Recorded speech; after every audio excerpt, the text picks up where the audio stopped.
Now, you've probably heard a lot of stories of scams being perpetrated. You've probably got a few prank calls yourself, or in fact, calls that might just have been a scam. Some of you may have been a victim of scams. Now, I'm going to be talking with an expert over the course of the next few minutes to identify what the most common scams are, because we want you to be prepared, because being aware of something is the best way to prevent something from happening. Ritesh Bhatia, cybercrime investigator and cybersecurity consultant, is joining me now. Thank you so much for taking the time, Ritesh. Now, I asked you in advance what the most common scams were, and you said one of the most common was the KYC scams. Could you tell us a little bit more about the modus operandi that is followed here? Alex, firstly, thank you so much for inviting me for this to this show. So, Alex, in KYC frauds, what is exactly happening is that you're getting an SMS, and the SMS will be, let's say, from your telephone service provider, or it will be like from MTNL. And over there, it is written that if your KYC has expired, and if you do not do the KYC, if you do not call on this particular number to reactivate your number, so you won't be able to make calls, and that's where like everybody gets like panicked, especially the senior citizens, because everything is like they're so dependent on the mobile phone, and they don't want this thing to be disabled or disconnected. And that's the reason you just make up a call. When you make a call over there, it's actually the call is going to a fraudster, who then takes you like convinces you. That is the social engineering part he does. And then he convinces you to download something like an AnyDesk or a quick support apps. Now these are screen mirroring apps, and while you have downloaded that, now this person is able to see all the things on your phone, and then he asks you to make a transaction of 1 rupee or 2 rupee, and then you try to do it, let's say, with a credit card, or you try to do it with UPI or something like that, and he's able to see all your username or your passwords or your details, credit card details.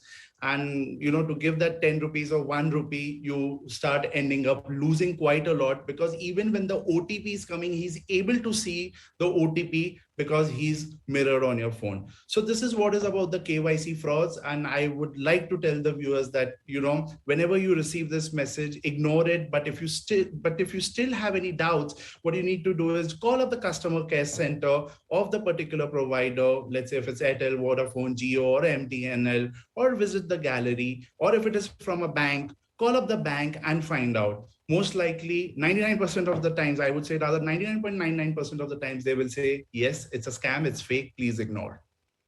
So that covers the first scam. The second one is actually something that I think would have gotten more common during the pandemic. Helpline frauds is essentially how you described it. Could you explain that to us? So helpline frauds or customer care frauds, Alex, these are frauds like when you search something online. By and large, we all people use Google as the search engine. So let's say you're looking out for, like, this commonly happened because you mentioned the COVID thing. It majorly happened with the wine shops. So people would go online and say wine store near me, and then they would get certain wine shop numbers. They would call up on that particular number, and the person would take an order, and he would ask you to make a payment using the credit card or debit card or anything in advance. He would take that, he would say, no, I have not got anything, and again you will make a payment. So there are people who've lost like thousands of rupees in this particular scenario, because we've been paying to the wrong person. And hence, so it is just not only for a wine shop. Even if you're looking for some sort of service, let's say, there are some people who are very disgruntled with a particular order they receive from some online store. So they will just go and search for the number of that online store, rather than going to the website. And any number that pops up, they would call up, and the person on the other side is actually a fraudster. So there's a big role that Google needs to play to clear up all these things. But meantime, we need to be like very, very like careful. We need to have that awareness that if we want to contact any of these people, we might as well go on to their particular websites, and don't trust any such number which comes online. Recently also, people were trying to book helicopters when they wanted to go to Vaishno Devi and Kedarnath because the bookings have opened. So there are many such fake numbers that have come up. So guys, please be very careful and go only onto the official website, go onto their contact us page and contact them from there. Also something to do with the availability of a particular product. If you're looking for something that's not necessarily available on the more popular platforms, you tend to look a little deeper, and that's where you can make a mistake. The next one that you've listed out is QR code scams or UPI scams. And UPI, I think, is now all pervasive. It's available everywhere. QR codes as well. You can scan it at practically any place across the country, right? So what are the scams that are perpetrated here? Okay, so two kind of scams. One, when you go to a particular shop, you see that sticker which is put up over there, or there's a placard on which the QR code is kept. Sometimes what happens, somebody from outside, he comes and he, in pretext of buying something, he places his own code and takes away the code. So when you're paying, you're actually paying to a wrong person. You're scanning and even the owner is not aware, but the money is going to somebody else. Second thing is, even in that same scenario, there's an insider, what we call as there could be an employee who would paste his own QR code sticker over there. So that's the second kind of thing. And hence, before making a payment, always ask the shopkeeper. In fact, there's a big responsibility on the ones who are accepting such payments to mark it, to put up a sticker or something like that, and to stick it on their table so that nobody can take it. Those placards are also there, and always verify whether they receive the money or not. But we, the citizens, we need to ask them that, look, this is what it is showing. Should I continue with the payment? And once he says yes, go ahead and make the payment. The other sort of scam that's happening is there are many platforms on which you want to buy or sell your old things. So let's say you want to sell off your a bike, and you will put up an ad. No sooner you will get an ad, Alex, you will also get a call of somebody pretending to be from the army and saying, look, I want to buy this. I want to make an immediate payment to you, and my brother from the city will come and have a look because I am posted at the border. He will make all those stories. He will also send you his ID cards and everything. You will be completely convinced that you're talking to an army person, but no, you are actually speaking to a fraudster. And then he will send you the QR code. He'll say, please scan this and put the 10,000 rupees amount, and I'm paying you immediately. So the moment you scan it, okay, you just enter 10,000 because that's what you're supposed to receive, and then you enter your PIN. Let's understand, to receive a payment, we don't have to scan any QR codes, neither we have to enter any PINs. Sometimes these people will also send you a link that the moment you click it, it will automatically open in your one of the UPI apps such as Paytm or Google Pay, and you just have to accept it and just enter your PIN. Sorry, don't do that. This is when you want to make a payment. So always remember, whenever you have to receive payments, no entering PIN and no scanning any QR codes. These are the two fundamental things one should remember in order to receive money. Just for the benefit of our viewers, also, most of these applications and the UPI interface allows sending of money and collection of money. So you can send a collect request. That is what needs to be accepted, and that will require a PIN to be entered. To send money, of course, you have to use a PIN. That's what Ritesh was pointing out. The next one that you pointed out is phishing, and this is quite common, isn't it? What are the most common instances of late that you've seen of phishing? Okay, when it comes to phishing, phishing is basically a concept of social engineering, and then there is phishing which comes via the emails. Then there is smishing. The KYC fraud is a classic case of smishing because it comes via an SMS. And then there is a wishing fraud, wherein people will call you, pretend to be from the bank, and then they will tell you look, your credit card or debit card points, your credit card points are expiring, and do you want to convert it into cash? The same thing can come via an SMS to you also. So you will click on that particular link. Once you click on the link, you will land up onto a particular a website, which is it's a look, it looks the same. It looks the same as your normal bank website, and you will be convinced that yes, I am on my bank website. but actually it's a fake website, and you have been phished.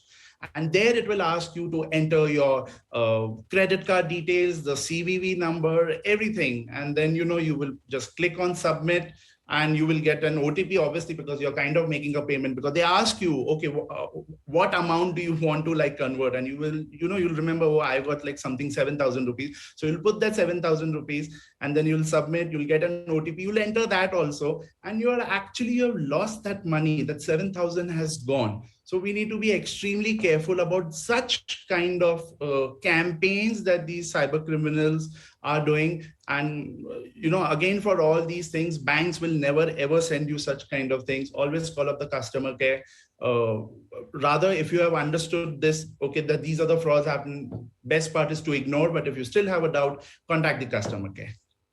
Also, if you're directed to a website, I think that's the case, right? In the address, sometimes what happens is that there's an extra I or there's an extra T, and that is essentially not the right address. So paying a little bit of attention, Ritesh, to the address would also help, right? Alex, yes, it does. But what happens with the senior citizens, if we have to tell them, or even with others, just try looking at R and N together when it is there on the URL, because the URLs are so small, the font sizes are so small, it looks like an M. R and N, when it comes together, looks like an M, and that's how they would want to phish you. So it's very difficult to train people to go so close to the URL, especially with those small fonts, and check each and every spelling.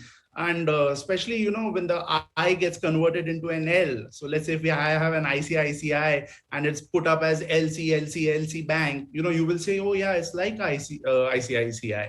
So rather, I would want to stop them at the first line of defense. Have the first line of defense ready, than telling them to go over there. So best not to click itself. Very, very fair point. The next one that you've identified is matrimonial scams, and this sounds really ominous. Yes. So in the matrimonial scams, there are these fraudsters, and they operate from across the international borders. And especially Nigerians are pretty famous doing this. It's a well-known fact. They will target, they'll create a larger than life account on Facebook, on Instagram, on Tinder, and all these. And then they will target, single women, so some divorced or unmarried, and then they'll just become way too pally with them. They will make sure that they fall in love.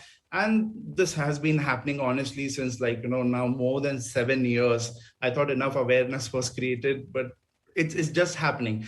And now the woman is deeply in love with that particular person, and that person says, look, I am now going to send you a gift.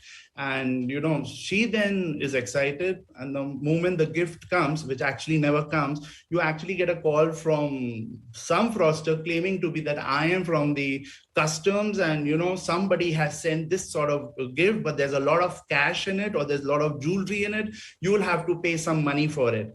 And the lady gives away like 30,000, 40,000. She contacts that fraudster also, the lover. And he says, yeah, you make the payment and I will see what needs to be done. I will reimburse it to you when I come to Mumbai. I will pay back. And then she gets a call from the fake police, from fake income tax department, from fake RBI people. And she just is scared and keeps giving out money. So I know people who have lost loads of money. There are cases where people have given away 60 lakhs of rupees. 12, 15 lakhs is something that's very common that I keep hearing.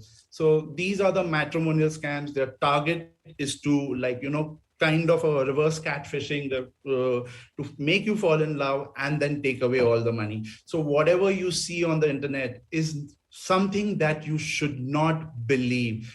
Take it verify your facts before going ahead. Last point, and let's run through this a little quickly, is I think the illegal loan applications.